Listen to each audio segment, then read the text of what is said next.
E aí galera, hoje o vídeo é sobre uma coisa nova, não é? Não ia estar aqui a repetir vídeos e tenho um convidado, quatro convidados novos, um deles e o mais importante, porque vai ter voz aqui na matéria, é o Sérgio Veloso. Ok Misty, a Misty também é importante. Se vocês não conhecem a Misty e não conhecem o Sérgio Veloso, eu vou deixar aqui o Instagram para vocês começarem a seguir, sim, porque a Misty também tem Instagram. E o tema hoje são perguntas e respostas que nós vamos dar que vocês fizeram no meu Instagram.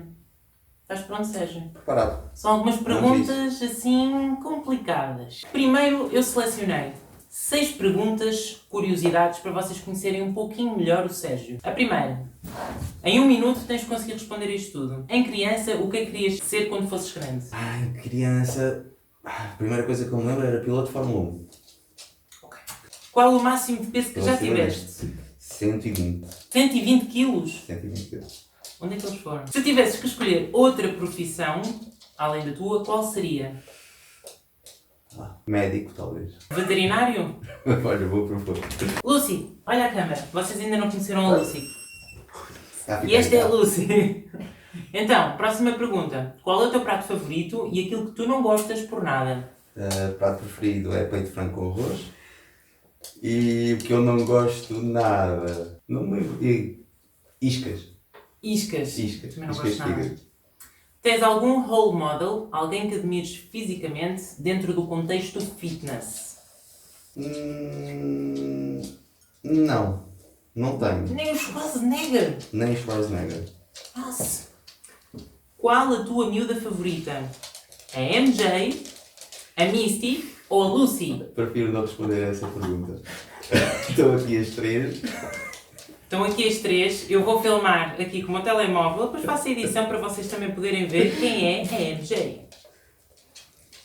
É uma pergunta difícil, traiçoeira. Ora, qual é a miúda favorita? Esta é a Misty, a Maria João. E a Lucy? Por antiguidade, por antiguidade, a Misty ganha. Nossa! Não dá para escolher. Estava só a brincar. Gosto muito das três. Ora, muito bem, os meus seguidores fizeram algumas Então, questões vamos lá. que são: a primeira, quais os suplementos que recomendas à pessoa mais comum e vulgar do mundo e que tenham decidido Essa começar... água é minha, Meninas, que tenham decidido começar uma nova jornada saudável, sem olhar a qualquer historial de análises clínicas. Então aí a minha resposta é nenhum. Não há nenhum suplemento alimentar que eu recomendo a toda a gente. Então uma pessoa que começa a treinar, Não simplesmente deve comer em condições, não é? Exatamente. A primeira coisa a alterar, ou a primeira coisa a melhorar é de facto a alimentação e o treino. O resto são, como o próprio nome indica, suplementos. São extras. Suplementam extras. 2. Após exageros alimentares, if you know what I mean, o que fazer para compensar, desinchar? Eu estou a fazer isto porque Sim. tu sabes. No dia seguinte, o que é que uma pessoa, depois de comer uma vaca e meia, pode fazer para compensar? Aí a verdade é que não precisa de fazer absolutamente nada. E esse é um erro que nós vemos muitas vezes ser, no fundo, feito pelas pessoas, que é tentar compensar de alguma forma os excessos que acabam por cometer num dia pontual. E a verdade é que se eles forem de facto assim tão pontuais, o impacto que eles têm em termos de composição corporal é praticamente nulo. Pelo que, idealmente e até psicologicamente, a única coisa que deve ser feita é de facto retornar à dieta habitual, sem o peso e sem o estigma desse período ou dessa refeição fora da norma. Portanto, não há nenhuma estratégia, mais uma vez, que eu recomendo para compensar o efeito negativo de uma refeição livre. Não existe. E o que é um evento pontual? Uma vez por semana, pontualmente. Para ficar registado. Nós caímos, agora só continuar a tua questão, nós caímos num ciclo em que há, de facto, vários momentos Episódios seguidos de estratégias de compensação, então nós estamos a entrar em distúrbios, no campo dos distúrbios, nomeadamente a bulimia não purgativa, porque mesmo sendo, não havendo indução de vómito, havendo compensação contínua de comportamentos desviantes, entre aspas, ou comportamentos que estão associados à parte alimentar, então aí já entramos nos Sim, porque para ser bulimia não é preciso existir não, de todo, o vómito. Um aumento da prática de atividade física, em compensação de excessos alimentares, jejum seguinte a esses episódios, portanto aí a bulimia é mais ampla do que uma pessoa negativa. O que é que está a passar aqui? Meninas! Quietinhas. Anda cá, Lucy. Quieta. Vamos continuar. 3. Que dica darias a uma pessoa que julga ter compulsão alimentar ou simplesmente que não consegue controlar o sentimento gerado pela comida? Ou seja, uma pessoa que tem compulsão não por água, não é? Mas alimentar, que estou só a beber do copo do Sérgio. Compreende? Já estou muito mal. Nossa! Não passam mal. Elas não passam mal. Elas não são envergonhadas. Nossa, tem... Meninas! Já me beberam a água toda. Pronto. Já chega. Já beberam a água toda, vá. Dica darias a uma pessoa que julga ter compulsão alimentar, que não consegue controlar aquilo que come? Dica eu poderia dar, bom, obviamente que aí, do ponto de vista genérico, sem conhecer o caso em particular, é difícil fazer esse tipo de recomendação. Mas a primeira coisa que nós temos de olhar é de facto para a dieta da pessoa, ou seja, aquilo que ela come e o seu comportamento durante o dia a dia. É difícil, de facto, nós fazermos recomendações ou dar dicas generalistas para esses casos que de facto são bastante diferentes entre si, depende de facto de pessoa para pessoa. Mas em termos de dicas genéricas, aquilo que nós temos de fazer primeiro é olhar, obviamente, para a alimentação da pessoa, perceber se esses comportamentos compulsivos são de facto frequentes o suficientes para se considerar compulsão alimentar. Se de facto estiverem dentro desse quadro, também é importante que haja acompanhamento a outro nível, portanto acompanhamento psicológico, porque muitas vezes existem bases psicológicas que a nutrição obviamente não consegue tratar por si, que são necessárias outro tipo de acompanhamento, e analisando a dieta da pessoa, pá, tentar perceber se há ali algum desequilíbrio, mesmo do ponto de vista hormonal ou do ponto de vista metabólico, através de análises, para perceber se de facto da nossa parte nós conseguimos intervencionar ou se precisamos da ajuda lá de outras áreas, nomeadamente da parte psicológica, porque o comportamento alimentar está muito associado à parte psicológica e não tão à parte nutricional. E aí só integrando as várias áreas é que se consegue ter uma abordagem holística e obviamente ou de maior sucesso. Qual a melhor forma de queimar gordura? Treino de musculação, marcha ou corrida ou aulas de grupo? Como é que nós podemos queimar mais gordura? Queimar mais gordura, basicamente, ao responder a essa pergunta, é, no fundo, na modalidade que gasta mais energia, se bem que essa energia não é necessariamente gordura. Ou seja, se eu for responder a essa pergunta de uma forma técnica, no treino de força, a queima de gordura é praticamente incipiente. Não existe, não é? Portanto, no treino de musculação, treino resistido... Não deixem de treinar musculação. Não, então deixem-me falar até ao fim. No treino resistido, aquele que se usa como substrato energético são de facto os hidratos de carbono. No entanto, no período pós-treino, ou seja, na fase seguinte à atividade, a gordura passa a ser o substrato energético preferencial. No entanto, aquilo que nós sabemos é que isso é completamente irrelevante no que toca ao balanço lipídico ao final do dia, ou seja, aquilo que realmente uma pessoa perde de gordura ao final do dia, ao final das 24 horas. E acaba por ser indiferente o tipo de atividade. E o que conta, no fundo, são de facto o total calórico que é gasto. Aliás, existem vários estudos comparativos de treino de força a longo prazo com treino aeróbio que mostram precisamente que não existem diferenças a esse nível, porque o que conta é o déficit calórico induzido ao longo do dia. Portanto, isso é um bocadinho um mito de que há um treino específico para queimar gordura. Muito bem. 5. Quais os suplementos indicados para uma pessoa com regime alimentar vegan? Olha, mais uma vez vai ao encontro da pergunta anterior, ou seja, primeiro é importante analisar o caso porque não existem suplementos essenciais para todos. Claro que a B12 é um caso à parte porque o déficit de vitamina B12 é praticamente inerente à dieta vegetariana. A partir de 3, 5 anos uma pessoa se tornar vegetariana estrita vai haver tendencialmente um déficit de vitamina B12 porque o aporte é praticamente nulo, mas tirando isso não há mais nenhum suplemento que seja absolutamente necessário, a não ser que existam, de facto, carências diagnosticadas. Existem outros suplementos, ou alguns suplementos, que há alguma justificação para a suplementação, nomeadamente a creatina, porque um vegetariano não tem aporte de creatina através da alimentação e tem de produzir mais creatina endogenamente, e nós sabemos que os vegetarianos têm níveis de creatina mais baixos do que indivíduos omnívoros, bem que não existe nada que nos diga que isso de alguma forma possa ser negativo em termos de saúde, a mesma coisa para a carnitina, a mesma coisa para a colina, mas lá está. Só diagnosticando e olhando para a dieta é que nós conseguimos fazer essa análise. Portanto, para além da vitamina B12, não há nada que nós possamos dizer que será transversal para toda a É muito população vegetariana. individual. É muito individual. 6. O que é pior? Alimentos ricos em açúcar ou ricos em gordura? É difícil hierarquizar o que é pior do ponto de vista calórico, alimentos ricos em gordura. Logo, consequentemente, se tiver mais calorias e se estivermos a falar em ganho de peso, alimentos ricos em gordura. Se nós falarmos em alimentos com o mesmo teor calórico, então aí a diferença não será grande. Água com limão em jejum faz o que promete? Não preciso dizer, acho que mais nada. E o que é que promete já agora? Basicamente promete tudo, não é? Portanto, aí... Pois, eu já ouvi falar que água com limão em jejum, não é?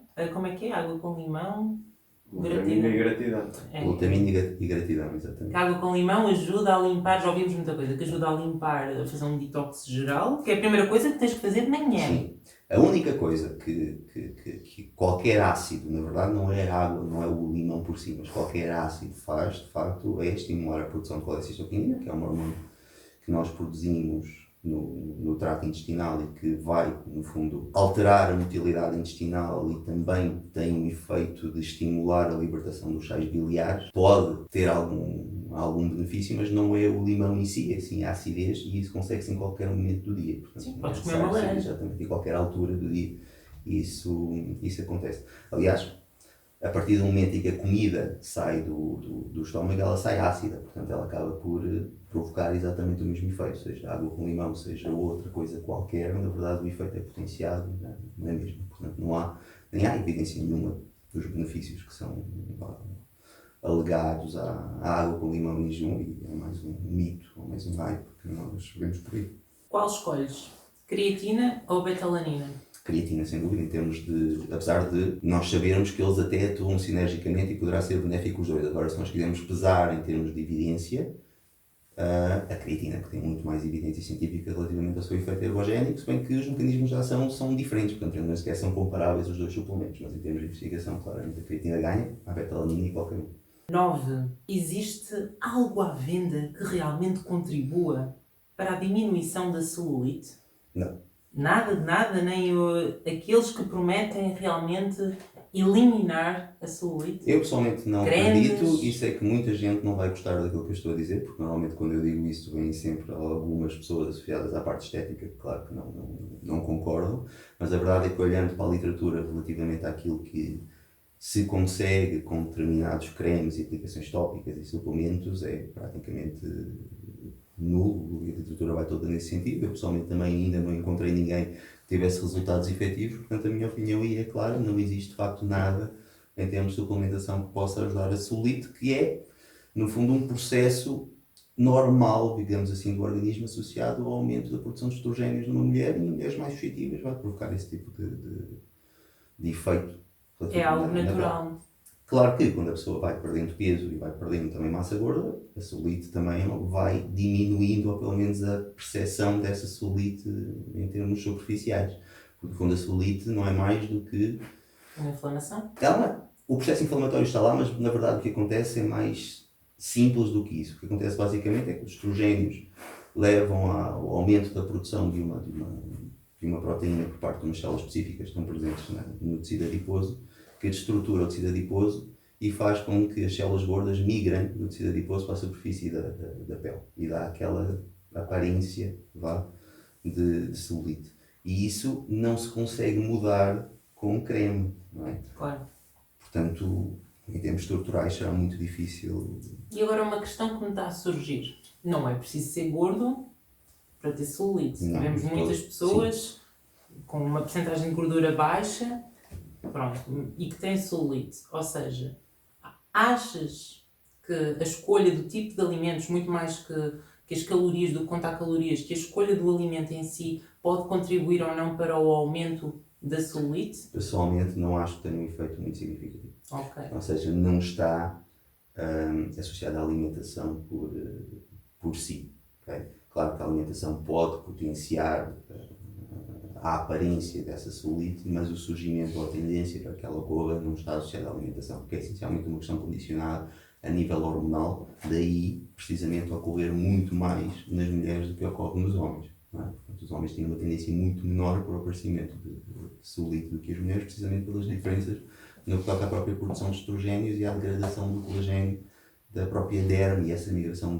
das células gordas que estávamos a falar há pouco. Portanto, aí a alimentação tem um papel menor do que muitas vezes é dado a... Muitas pessoas pensam que não posso comer batatas fritas, tem muito sal e tem gordura e isso para a celulite vai piorar tudo. Claro que a aparência, lá está, é uma questão de aparência. Se a pessoa fizer retenção hídrica com alimentos ricos em sódio, etc., isso vai aparentemente piorar o aspecto. Não é?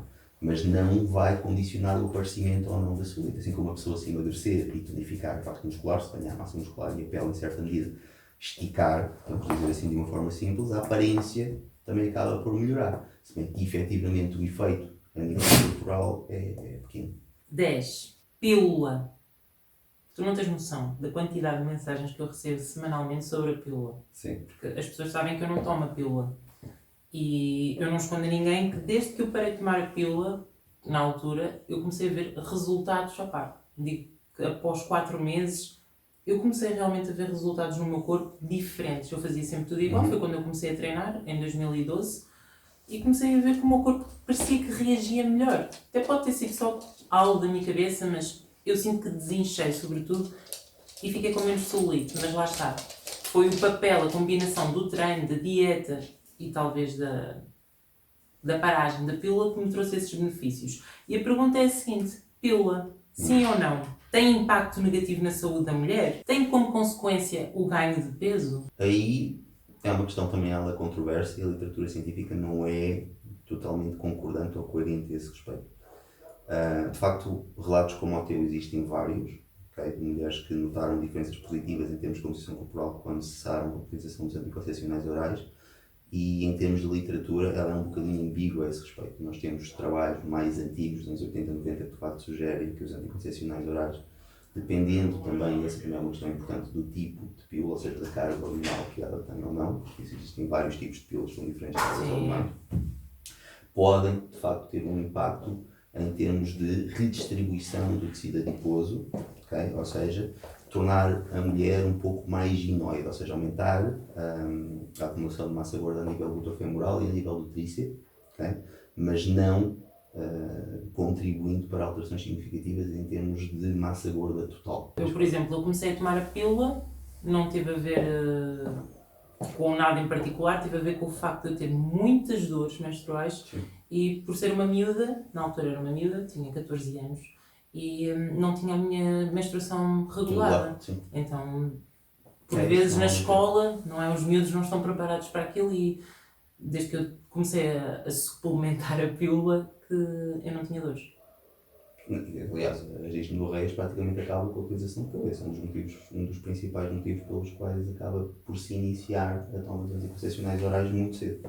Agora, relativamente a riscos de saúde, existem de facto também alguns estudos a surgir que sim, principalmente a nível cardiovascular, apesar de não haver um aumento de mortalidade reconhecida, e isso parece ser claro nos vários estudos que foram feitos, mas esse aumento do risco cardiovascular sim, dependendo também do tipo de pílula, como estávamos a falar há pouco.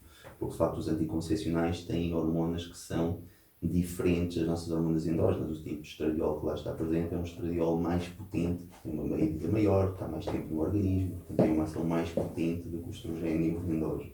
E isso leva, de facto, a alterações que podem passar, em alguns casos, por ganho de peso, apesar de, como vos disse, a literatura é um pouco ambígua. Sabemos, em várias meta-análises, que a maior carga prostagénica, ou seja, uma elevada carga de prostina, pode levar a um ganho de peso e até aumento do apetite, porque as prostinas têm esse efeito, mas não é uma associação totalmente clara. Pela minha experiência, posso-vos dizer que a resposta também é muito variável. Existem casos em que deixar de tomar a pílula tem um efeito mais contraproducente em termos de composição corporal do que mantê-la.